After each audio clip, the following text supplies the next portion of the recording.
Tinubu to review his administration policy, exacerbating hardship faced by Nigeria. From the international scene, a passenger plane flying from Azerbaijan to Russia crashes near the city of Aktau in Kazakhstan, killing 4 people. Details of these and more coming your way soon. Stay with us.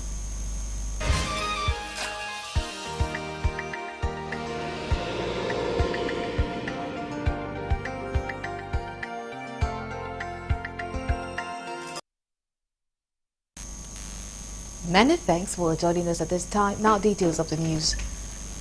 Vice President Kashim Shettima has assured Nigerians of the federal government's dedication to national security, economic transformation and welfare of the citizens. In a Christmas message on Wednesday, the Vice President said the administration of President Bola Tinubu remains unwavering in its focus on these critical areas as the country looks forward to the dawn of a new year. In a statement issued by Stanley Nwokocha, Senior Special Assistant to the President in Media and Communications Office of the Vice President, the Vice President Shettima particularly urged the citizens to imbibe the virtues of national unity during the Yuletide season. Senator Shettima assured Nigerians of the continued vigilance of the nation's security forces, noting that Nigeria's brave security personnel will continue to work round the clock during the festive period to keep citizens safe. He said enhanced security measures have been put in place to protect the citizens during the holiday period. Shettima expressed optimism about the nation's trajectory in the coming year, saying he is filled with hope and optimism about Nigeria's future, adding that together government will build a more prosperous and united nation.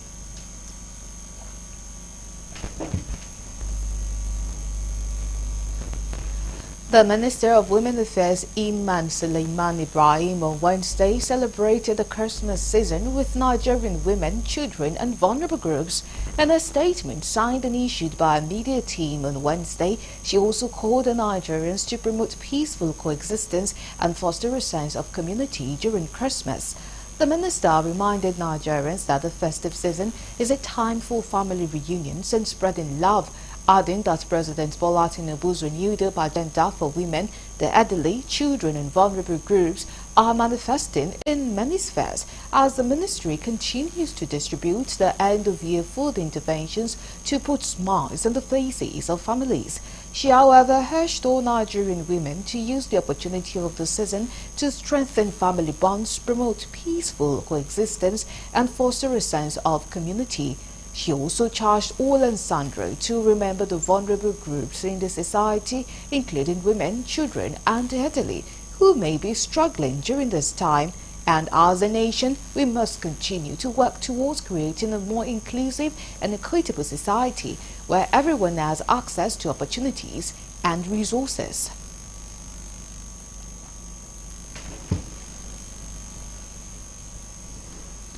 The Catholic Archbishop of Kaduna has called on President Bola Tinubu to review his administration's policies, which he said have exacerbated the hardship faced by Nigerians. In his Christmas message delivered in Kaduna, Archbishop Ndagoso lamented that insecurity, hunger, poverty and economic challenges, including the unplanned removal of huge subsidies and the free floating of the naira, have plunged many citizens into despair. The Archbishop's message also touched on the challenges surrounding palliative distribution, noting that the desperation for relief has led to tragic incidents during distribution efforts. The situation in our country today, with insecurity, hunger, multi-dimension of poverty, banditry, kidnapping for ransom, terrorism, insurgency, armed robbery, high cost of living and transportation, caused mainly by the hurried and unplanned removal of fuel subsidy and the free floating of the national currency, the naira, has caused serious existential challenge on the citizenry, never experienced before in the history of our country. The Bishop's Christmas message underscored the urgency of addressing Nigeria's socio-economic woes to restore hope and trust among the people. He emphasized the need for government to provide succor to its citizens because Nigerians are going through hardship. Only the living can enjoy tomorrow, you know. So if there's anything, I think he said he doesn't believe in price control. A free-flowing market, you know, I don't think there's nowhere in the world that things are not subsidized, you know. Anywhere in the world, you know. I mean, advanced societies where they don't subsidize, you know, things are so organized in a way and manner that nobody is cheated.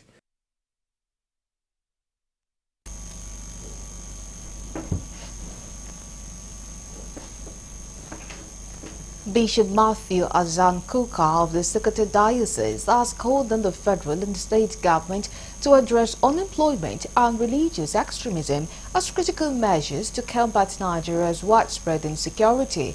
In its 2024 Christmas message released on Wednesday, Bishop Kuka described insecurity as a byproduct of corruption and stressed the need for comprehensive solutions to the country's challenges. He said insecurity cannot be overcome without addressing unemployment and violent religious extremism, which create conditions for violence. The cleric also urged the enforcement of laws to prosecute perpetrators of religious extremism, whom he described as criminals and murderers. Bishop Kuka encouraged Christians to remain resolute in their faith and moral responsibilities, regardless of the nation's systemic failure. He said, "We are the world's light, a city on a hill that cannot be hidden. We must not allow the weaknesses and failures of the Nigerian state to become an excuse for doing wrong."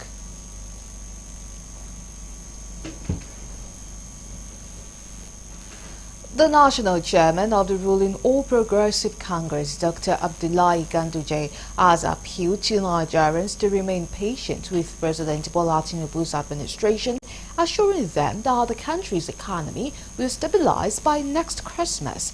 In a Christmas message issued on Wednesday by his Chief Press Secretary Edwin Olofo, Ganduje expressed optimism about the nation's economic recovery. He acknowledged the discomfort caused by bold economic reforms undertaken by the government, but reassured citizens that the results were already becoming visible. He said by next year's Christmas, the economy would have stabilized and will be in a much better position. Ganduje also highlighted the government's progress in enhancing security, noting significant reductions in banditry and kidnapping across the country.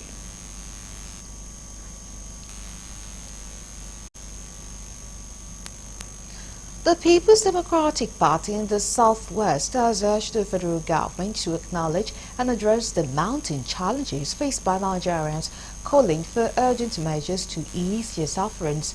In a Christmas message released in Ado-Ekiti on Wednesday, Ato Farati conveyed the party's best wishes for joyful celebrations and a prosperous 2025 to the people of the Southwest.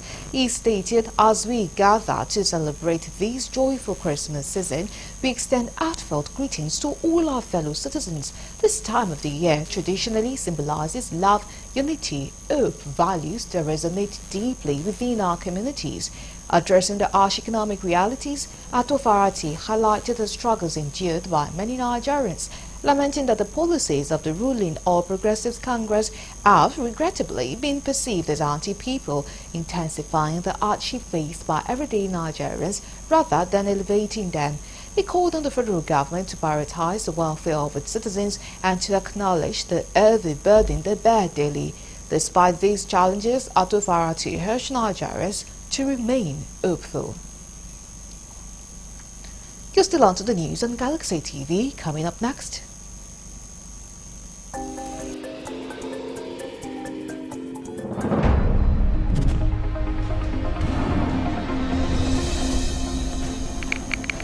NDLEA seizes 1,127 pieces of cocoa-sized cannabis sativa with a weight of 548.7 kg and a market value of over 20 million naira. Details of that and more coming after the break. Do stay with us.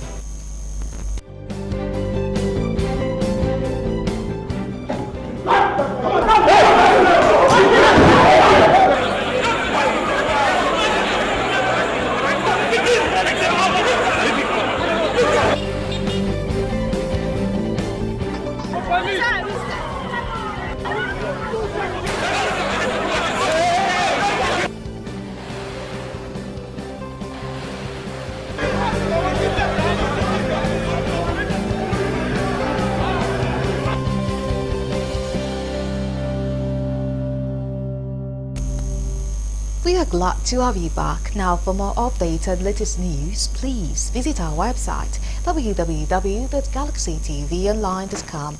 Connect with thoughts on our X handle at Galaxy TV. Subscribe to our YouTube channel, youtube.com/Galaxy TV News.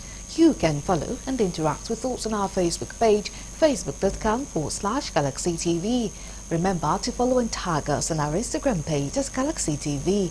Our social media platforms are user-friendly and can always accommodate your live updates and comments, as you can easily scan our IG QR code.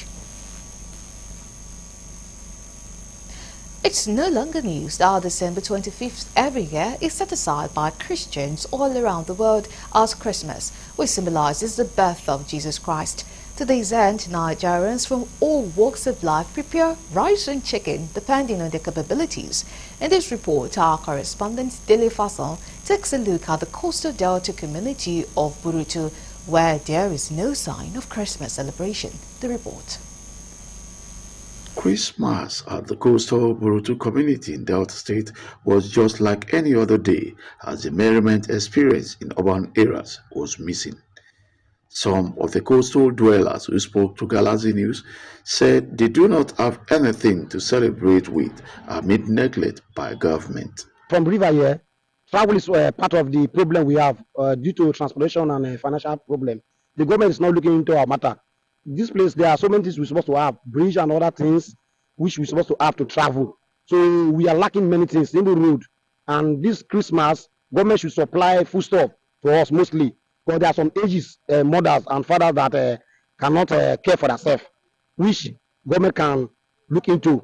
Some of them that have children to care for, they do not have any problem. We need government to give us rice, food, all those things then. So even salary itself, we not see. And Christmas always, we need to buy our children things then. Then 1 naira, 5 naira, we not get to buy something to feed our children. So we dey pray, beg. For this Xmas, normally if you live from January to December, if you succeeded to enter the December, it's a celebration period. So we not see anything, no. We not see anything. Rice, we not see nothing. Hungry, 9 kilos for you. So we dey beg, more na bring rice for us. Hungry now we dey for you. Pay, they not dey gree pay ourselves. We dey work, they not dey pay we. How many months now? We not see salary, na hungry. No, government not bring anything for us. Now hungry we dey, no empowerment, nothing. We dey suffer. The work where they go manage give us, they not dey gree pay us. They sweep, they clear, they not dey pay us. Now hungry we dey. The coastal dwellers, who are predominantly fishermen and women, have no choice than to remain low-key, taking part in reporting for Galaxy TV News. And still on Christmas, Kano State Governor Abba Yusuf has extended warm felicitation to Christians in the state as they celebrate the 2024 Christmas season. In a message released on Wednesday, Yusuf expressed joy and gratitude alongside the Christian community for the divine mercies that have allowed them to witness another festive period. Speaking through his spokesperson, Sanusi Dawakin Tofa, the governor urged non-Christians to embrace mutual respect and peaceful coexistence as they celebrate. The governor stressed the importance of unity, love and brotherhood, stressing that Nigeria's progress hinges on fostering harmony across diverse communities. He called on all residents to reflect on the virtues of humanity, love, honesty, kindness and forgiveness, principles championed by Jesus Christ, and to internalize the lessons of the season. As Nigeria joins their counterparts from around the world, government at all levels have been urged to give special care and attention to the elderly in the society during the Yuletide season.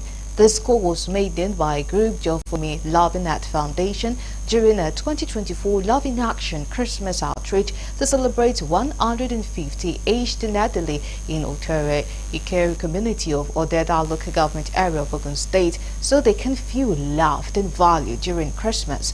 Speaking to newsmen, the group's project coordinator, Olushola Ojo, said the group observed that the elderly are often forgotten during the Christmas, despite serving their fatherland during their prime. Hence, the need for the gesture with a call for government to support them at all times. For this season of that, we know that what is going on in the country, we believe the government shouldn't neglect these elderly ones. There are different things they can do for them. Can we have a free health care system for the elderly ones, where they go to the hospital, they enjoy the health facility, and maybe from time to time can even give to them boxes of food items. Now, like we have done, we are here with boxes of food items, comprised of rice, beans, gari, semo, even beverages for these people. Speaker after speaker, including the community head, called for more of such gestures and initiatives from government. Most of the time, some of these elderly people, their children are not around here. They are far away, either Lagos, Abuja, or so many other places. And sometimes those people may not even have the time to come back home during this festival period. So we just decided that, okay, it's good to come around, to come and celebrate with them, to make them happy. Some of them, they are widows, and some of them, their children may not be around. So now, as we have come here now, they'll be very happy. They'll be very happy that at least people, just there are some people who still remember that they have some elderly people around here. Very grateful when we had the information that they are coming to our community for the Christmas gift. We mobilized some people, many people, even the number gathered here, there are more than 200. It's very, very fantastic, very, very interesting, and it's very, very lovely. So all the people came together from different villages, more than 30 villages. They came here to assemble here to witness the Christmas gift. The immediate past chairman of the Christian Association of Nigeria, Kaduna State, Reverend Joseph Ayap, has expressed satisfaction over the recent peace being enjoyed in Kaduna State and its environs. Reverend Ayap made this known while speaking on the birth of Jesus Christ, which is globally celebrated on the 25th of December every year. Ayap, who said over the years Kaduna State has had its share of communal clashes, insurgency and banditry, is beginning to enjoy some peace, which is something to rejoice over. Christmas to Christians is a period of great joy, and that's why you see a lot of merriment all over the place. We in Kaduna, we are celebrating Christmas in a different fashion this year because we have it on record that for the first time from January to December, we do not have a record of ethnic or sectarian violence. Yeah, we do have issues of kidnapping to come for camera purposes and to do it to showcase certain things. At the end, they cause us this problem. And you know there's impatience also among Nigerians because that's another reason. Sometimes even if the organizers are good and have planned well, some people want to shunt, and before you know, stampede can come. But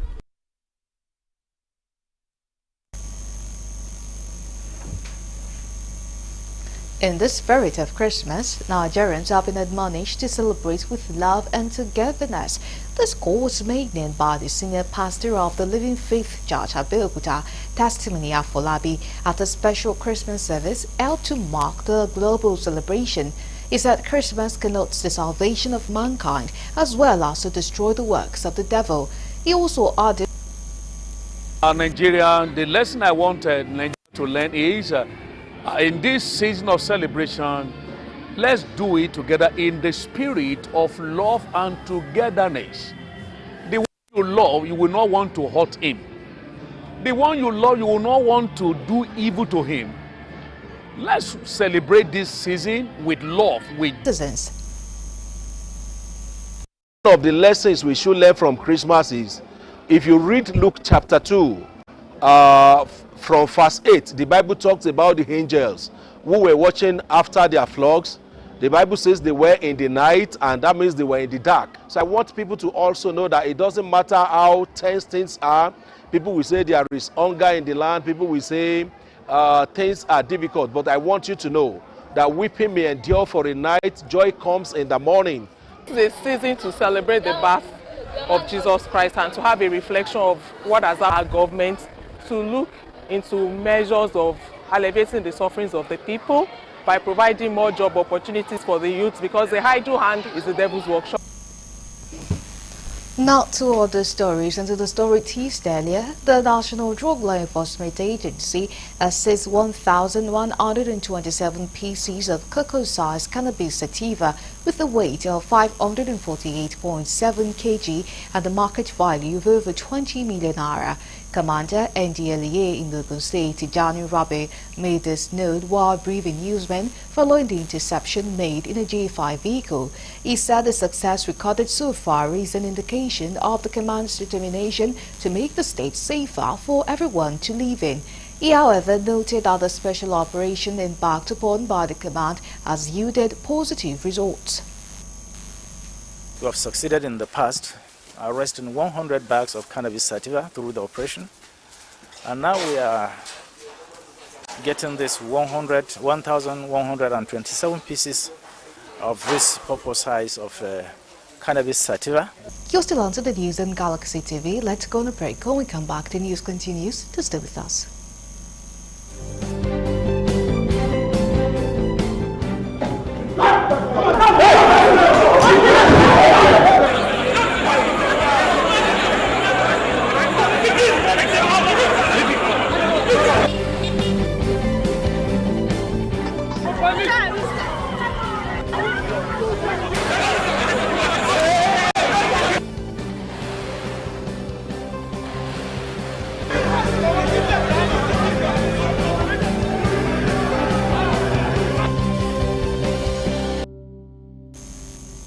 We are glad to have you back. Now moving on with the stories. The Anambra State Police Command has dismantled a notorious criminal camp in Nimo, Ijikota local government area in a raid that led to the recovery of 19 improvised explosive devices, IEDs.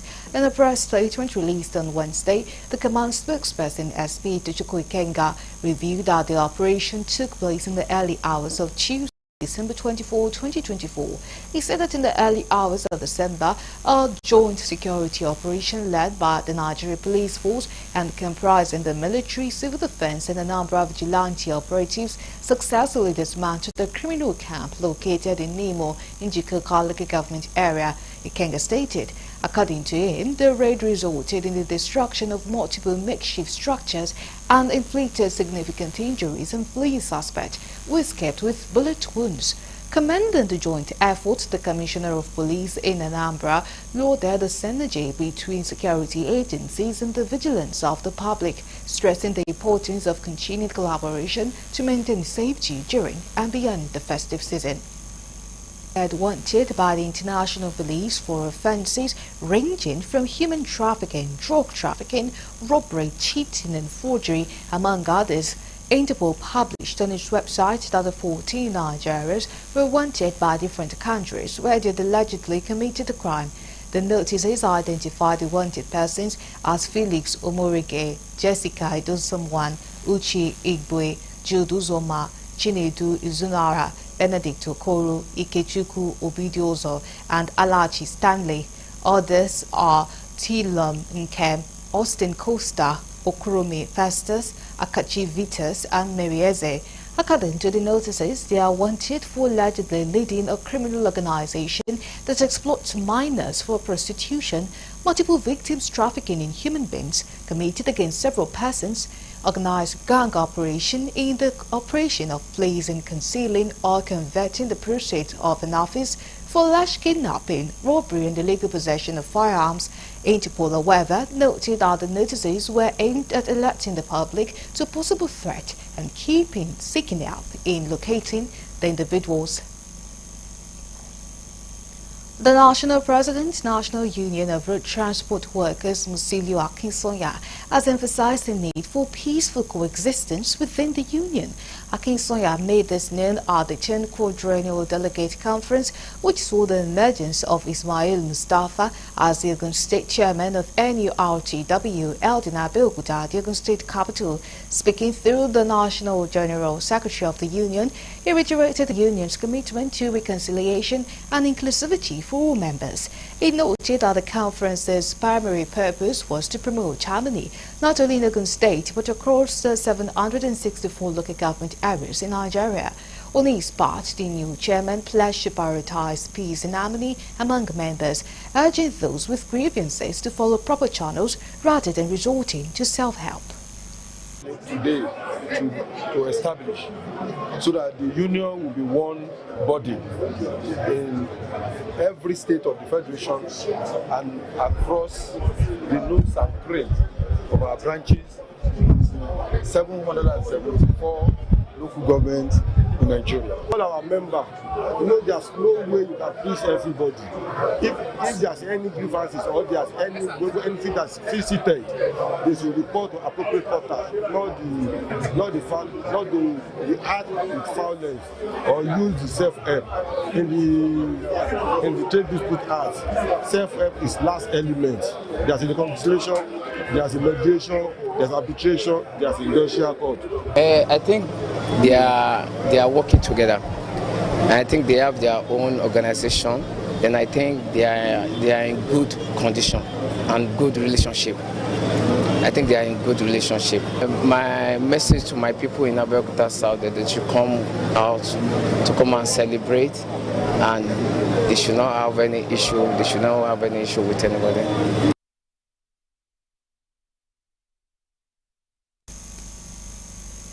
As part of moves towards taking youth off the streets and after meaningfully engaged, a group, Dr. Seun Shukon's Foundation, has organized a football tourney for sports enthusiasts and youth from Odogbolu local government area of Ogun State. Speaking to newsmen, the convener said the competition started 2 months ago with 16 teams participating across different communities within Odogbolu local government.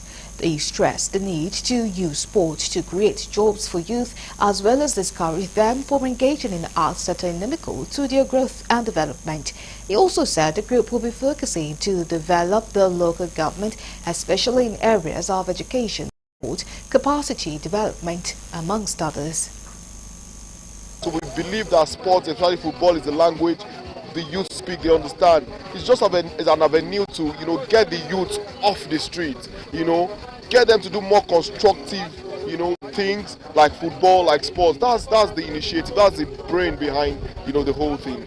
Apart from this football competition that is community-based, we intend to take a football competition to all secondary schools within Odogbolu, which we'll have next year. Early next year, we'll be empowering our widows and our mothers, distributing, foodstuffs, just to make sure that everybody is well catered for.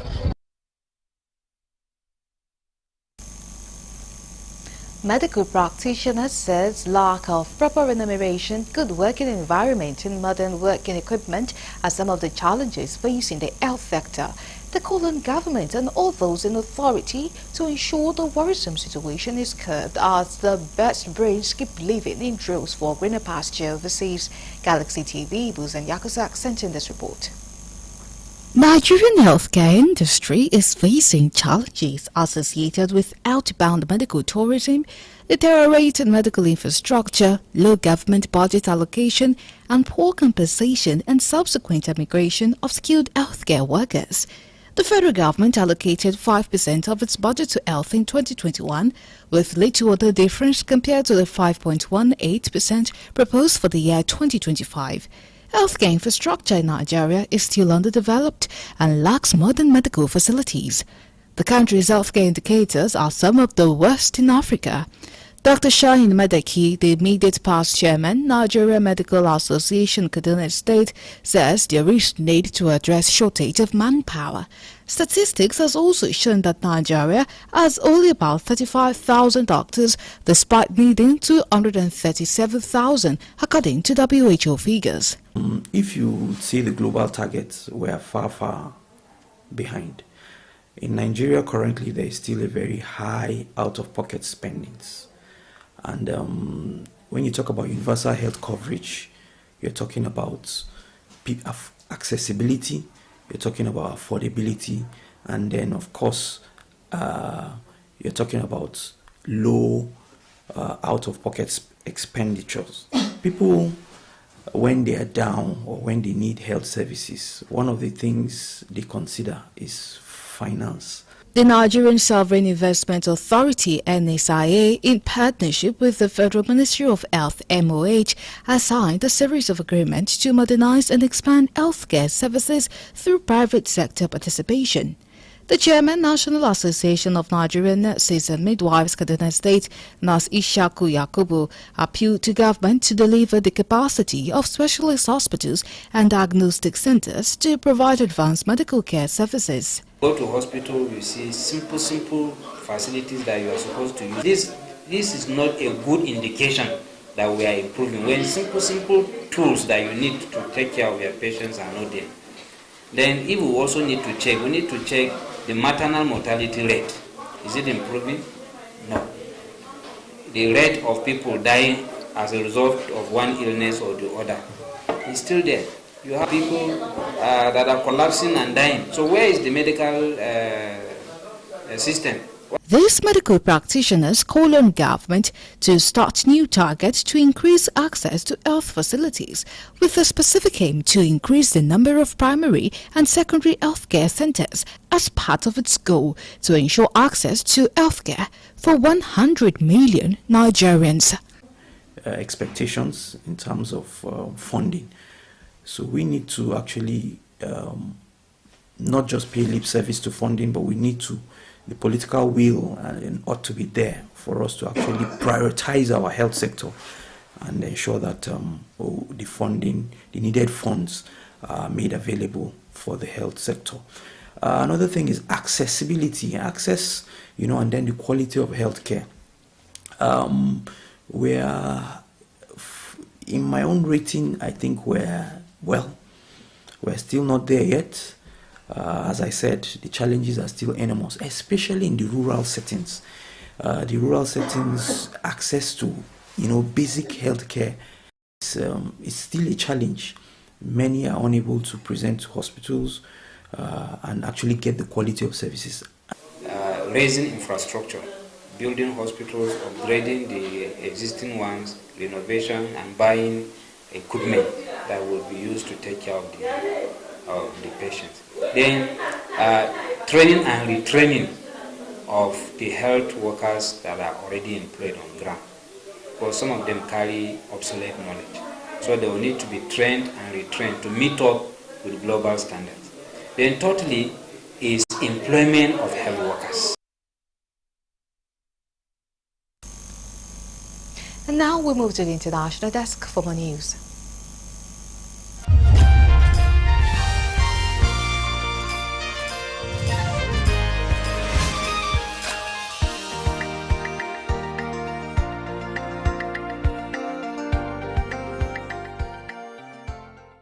This is news from the international scene.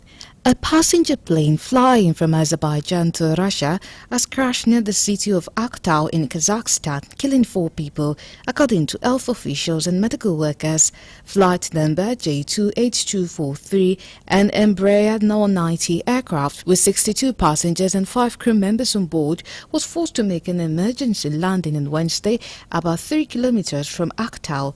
29 people, including 2 children, survived the crash and were hospitalized, according to Central Asian countries' emergency ministry. The ministry initially said 25 people survived the crash, later revising the number to 27, 28 and then 29 as the search and rescue operations continued at the site of the crash.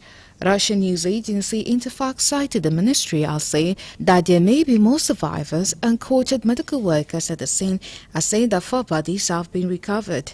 The ministry said fire services had put out the blaze. It said 150 emergency workers were at the scene. According to preliminary reports, the plane requested landing at an alternative airport before the accident due to heavy fog in Grozny. At least 3 people died when handmen in Haiti opened fire at journalists, police and medical staff during a briefing to announce the reopening of the country's biggest public hospital. 2 journalists and a police officer were reportedly shot dead, while others were wounded in Tuesday's attack in the General Hospital in the capital Port-au-Prince.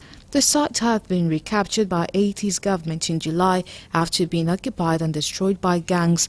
The Vive Ensemble Gang Alliance, which controls most of the city, has owned up to the attack. People in Haiti continue to suffer with unbearable levels of gang violence despite the installation of new transition government in April and the deployment of an international force led by Kenyan police officers 6 months ago. Haiti has been engulfed in a wave of gang violence since the assassination in 2021 of the then President Jovenel Moïse. An estimated 85% of Port-au-Prince are still under gang control. The UN says that as many as 5,000 people have been killed in violence in Haiti this year alone, and the country is now on the verge of collapse. Russian missiles killed at least one person, injured 3 in southern Ukraine, and damaged energy infrastructures across Ukraine. The governor of Kherson announced the casualties on Wednesday morning. Local authorities in the Air Force also reported missiles overnight in the eastern, central, southern and western regions. In northeastern Ukraine, at least 6 people were wounded in a missile attack on Kharkiv, Governor Oleh Sinobov said. The Ukrainian Air Force said the missiles fired at Kharkiv were ballistic. Meanwhile, the Dnipropetrovsk's governor, Serhiy Lisa, said Russia was aiming at the power grid. Ukraine's energy minister, German Galushenko, said on Facebook that Russia is massively attacking the power sector and that the transmission system operators had restricted electricity supply to minimize the effect. The country's largest private energy company, DTEK, said its generating facilities were attacked during the strike, causing serious damage to power equipment. Russia has intensified its attack on the Ukrainian energy sector for months, damaging nearly half of its generating capacity. Still on the international scene, the Pakistani military conducted airstrikes in neighboring Afghanistan late on Tuesday night, targeting hideouts in the Tehrik-e-Taliban Pakistan (TTP) armed groups in Paktika province, according to security officials. While no official statement was issued by Pakistan's Ministry of Foreign Affairs or military media wing, the inter-service public relations source confirmed that the strike occurred in the Bamali district of Afghanistan near Pakistan's South Waziristan tribal district in Khyber Pakhtunkhwa province. The interim Afghan government, ruled by the Afghan Taliban, also confirmed the attack but insisted the civilians had been targeted. The Afghan Ministry of Defense stated that several refugees, including women and children, were killed or injured. The Pakistani side should understand that such arbitrary measures are not a solution to any problem. The spokesperson for Afghanistan's Defense Ministry wrote on social media platform X, "The Islamist Emirate will not leave this cowardly act unanswered and considers the defense of its territory as an inalienable right." He added. Impeached South Korean President Yoon Suk-yeol has defied the summon to appear for questioning over his short-lived declaration of martial law for the second time in a week. Yoon did not appear for questioning on suspicion of insurrection and abuse of power after being ordered to attend the Corruption Investigation Office for high-ranking officials in Gwacheon, south of Seoul, at 10 a.m. on Wednesday. Yoon previously failed to respond to separate summons by prosecutors on December 15. Yoon, who served as the country's top-ranking prosecutor before entering politics, has been suspended from his duties since December 14, when the National Assembly voted for his impeachment in a 204-85 vote. The Constitutional Court of Korea is currently deliberating whether to uphold the motion and remove Yoon from office, a step that must be approved by at least 6 of 9 justices. New elections would be held within 2 months if Yoon's removal is confirmed. Yoon's brief declaration of martial law on December